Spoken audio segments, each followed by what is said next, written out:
I'm prejudiced, obviously, since I flew it, but I think it's probably one of the greatest airplanes ever built. It's the world's fastest. It holds all the speed records. It goes higher than any other airplane in the world. It flew across the entire United States in 64 minutes. The SR-71 was developed for a need, and that need arose when Gary Powers got shot down in the U-2.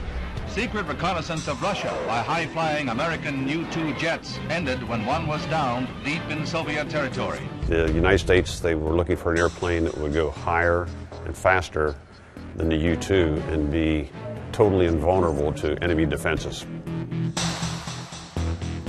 If you add up the number of people who have flown it on operational reconnaissance missions only, you'll come up with 86 pilots total. This mission is classified secret.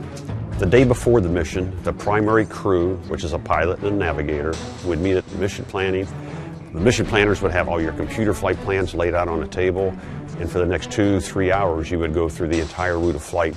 If we had MiGs come up, if we had SAMs fired at us, if we had an engine flame out, what we would do along the entire route of flight. Any plane that goes above 50,000 feet, you have to be in a pressure suit. The higher you go in altitude, the lower the boiling point becomes of fluids.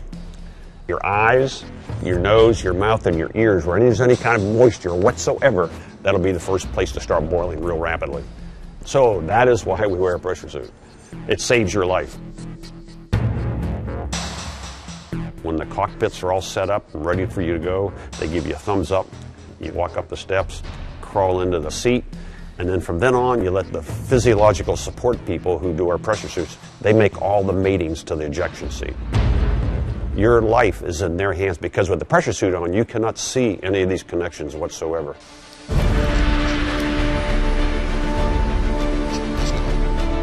An average mission was probably 3.5 to 4 hours. Each engine puts out thrust 34,000 pounds, so you have a total of 68,000 pounds of thrust coming out both engines.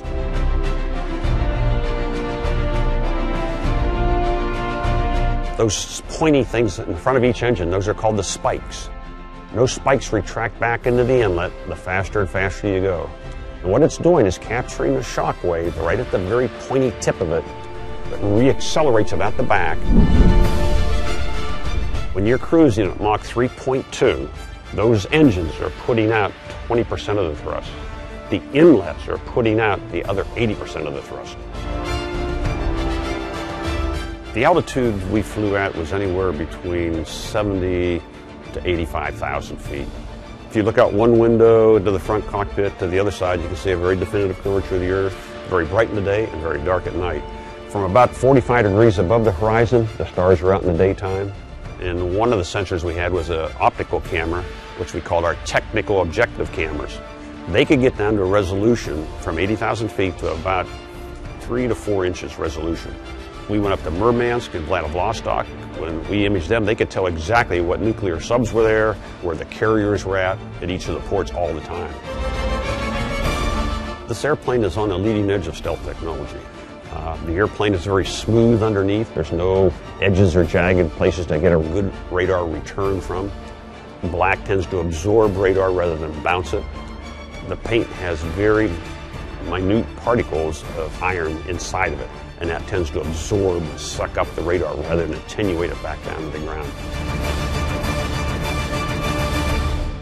We fly the airplane. Now I park the airplane, I shut down the engines, I go to debriefing.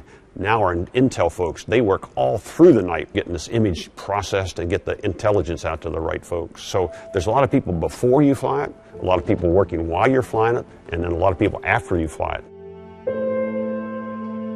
There was a lot of politics in retiring the SR.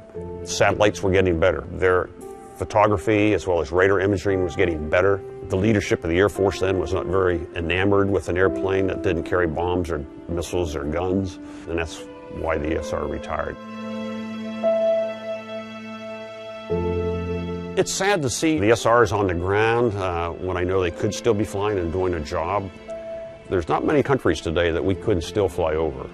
unimpeded. But to bring back all those sole source vendors for the special fuel, the special oil, the special hydraulic fluid, the tires, you can't find those vendors anymore. They were one-of-a-kind vendors. So it would be a monumental task to bring one back and to fly.